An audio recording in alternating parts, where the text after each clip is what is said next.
चीन ने किया लाशों पर व्यापार। ड्रैगन की चाल से क्यों है दुनिया खफा? जानने के लिए आइए इस वीडियो को देखते हैं।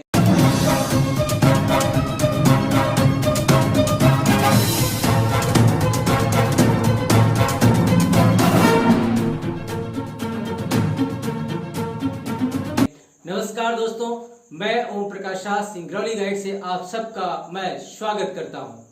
आज दुनिया में जहां लोग कोरोना जैसी महामारी से पीड़ित हैं और दुनिया भर के कई देश, लगभग 190 से ऊपर के देश इस महामारी से खौफजदा हैं और जहां लाशों का अंबार लगते जा रहा है, जहां मानवता शर्मसार होती जा रही है, वहीं चीन यानी ड्रैगन एक ऐसी साजिश की ओर बढ़ रहा है जिससे दुनिया बेफिक्र होकर अनजान की तरह बनी हुई है। लेकिन कहीं ना कहीं ये साजिश उसकी बहुत गहराई तक जाने वाली है।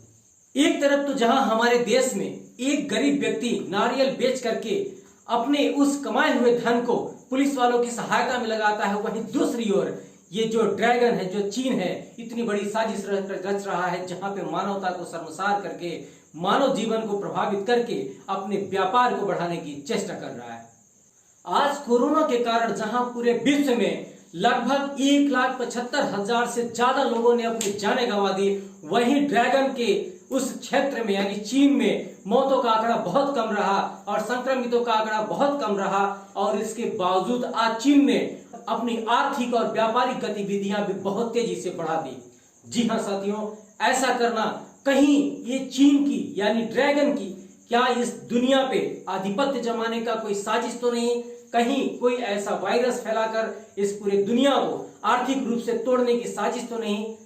क्योंकि पाकिस्तान और श्रीलंका जैसे देश पहले ही चाइना की नजरों में खटक गए और उसके व्यापारिक गतिविधियों पे पूर्णतया कब्जा जमा चुका है, उसी प्रकार चीन अब कई ऐसे छोटे छोटे देशों में निवेश कर रहा है जहां उसका आधिपत्य जम सके। यानी वो आर्थिक रूप से अपने आप को इतना ज्यादा फैलाना चाह रहा है जिससे कि वह पूरे दुनिया में अपना आधिपत्य जमाना चाह रहा है।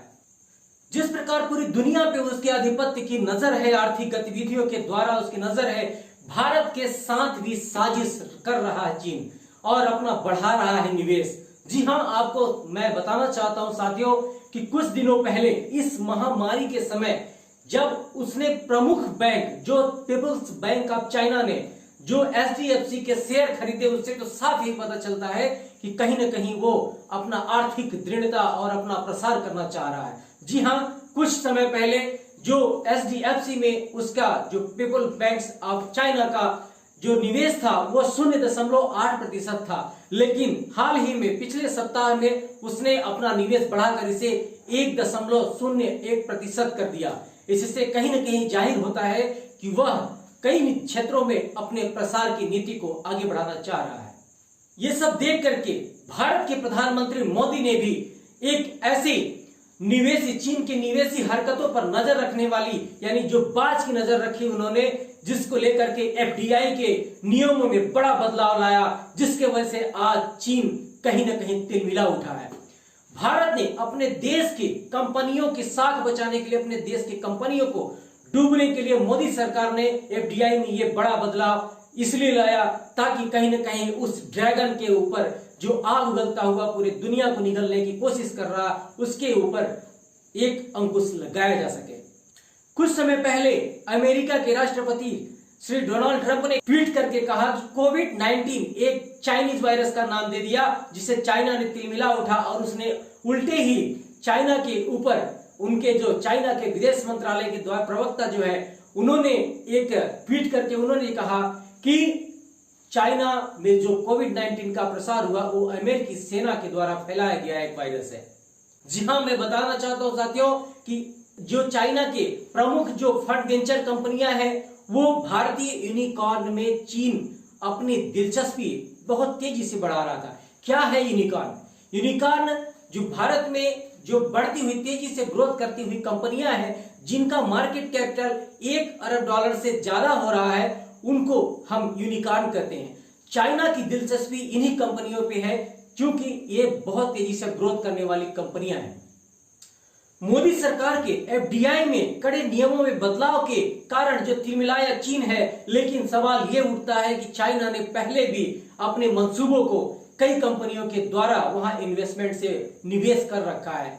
यानी उन निवेशों के द्वारा भी पहले भी उसने बहुत बड़ा हिस्सा भारतीय कंपनियों में अपना आधिपत्य जमा रखा है। साथियों, चीन के जो वेंचर फंड्स हैं, यानी जो वहां की जो प्रमुख कंपनियां जो वेंचर्स जो फंड इशू करती हैं, जैसे मोशुन, शाओमी और टेंसेंट जैसी कंपनियां अपनी दिलचस्पी और दे रही हैं और निवेश के मौके तलाश रही हैं, जो कि भारत में कहीं न कहीं अन्य कंपनियों के ऊपर भी आपको उनकी नजर है। मैं आपको बताना चाहता हूं कंपनियां इनके अलावा भी जो चाइना कंपनियां हैं, जैसे सुंगमई, होराइजन्स और साइनोवेशन, जो भी बहुत ज्यादा मौका ढूंढ रही हैं।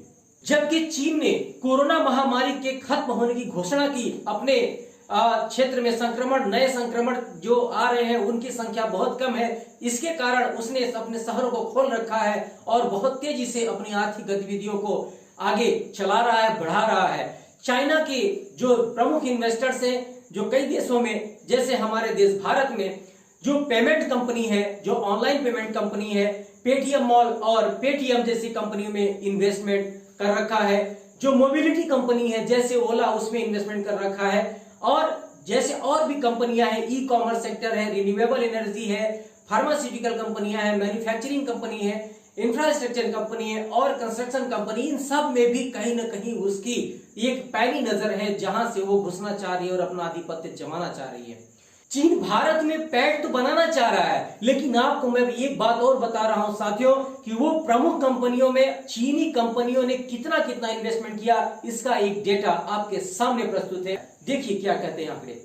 आपके सामने वो आंकड़े ला रहा हूं जिससे आप विचार कर सकते हैं कि चीन भारत में कहां कहां अपना जो इन्वेस्टमेंट है, जो निवेश है, कर चुका है, जिससे कि और प्रश्न चिन्ह खड़े होते हैं।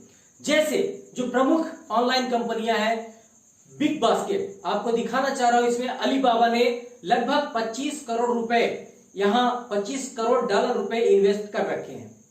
दूसरी कंपनी है जो बायजूस, जो कि एक ऑनलाइन कंपनी जो कि एजुकेशनल प्रोडक्ट से संबंधित है, सर्विसेज से संबंधित है, बायजूस।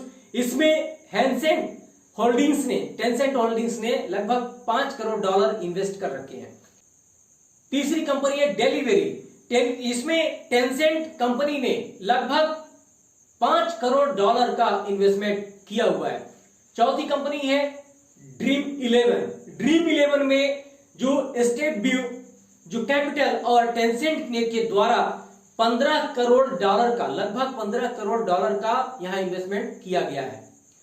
इसके बाद है हाइप में है टेंसेंट और जो फॉक्सकॉन का, लगभग इसमें भी 15 करोड़ डॉलर का इन्वेस्टमेंट कर चुकी है। आपको मैं बता दूं, जो मोबिलिटी सेक्टर की कंपनी है ओला में भी यहां देखा जाए तो ANI टेक्नोलॉजीज में चीनी कंपनियों की लगभग 50 करोड़ डॉलर इसमें भी इन्वेस्टमेंट हो चुके हैं। अगली बारी आती है जो payment company, online payment company, आप देख सकते हैं सामने पेटीएम मॉल में लगभग अलीबाबा के 15 करोड़ डॉलर और जो उसकी दूसरी कंपनी है पेटीएम में लगभग अलीबाबा ग्रुप के ही 40 करोड़ डॉलर इन्वेस्टमेंट हुए हैं। और मैं बता दूं साथियों, जो होटल हॉस्पिटैलिटी का होता है, होटल के मैनेजमेंट का होता है, उसमें जैसे कंपनी है ओयो में जो चीनी कंपनियां हैं उसमें लगभग 10 अरब डॉलर का इन्वेस्टमेंट किए। जी हां, 10 अरब डॉलर सबसे बड़ा इन्वेस्टमेंट है।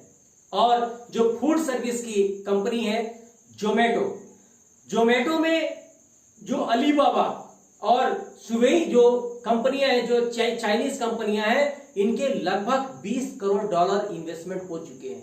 अब आप इस बात से आप अंदाजा लगा सकते हैं कि कितने ज्यादा इन्वेस्टमेंट पहले से चाइना ने कर रखा है, जिससे कि उसकी आर्थिक गतिविधियों पर पकड़ बना सके। कहीं ना कहीं ये सवालिया निशान खड़ा करता है कि क्या चाइना इस लेकर के इस पॉलिसी को लेकर आगे बढ़ना चाहता है या नहीं। तो साथियों, आज आप सबको इस बात से अवगत कराया कि चाइना की पॉलिसी से। यदि ये वीडियो आपको अच्छा लगा हो, पसंद आया हो, तो इस YouTube चैनल सिंगरौली गाइड को लाइक करें, शेयर करें, कमेंट करें और सब्सक्राइब करना ना भूलें और बेल बटन जरूर दबाएं। तब तक के लिए जय हिंद, नमस्कार।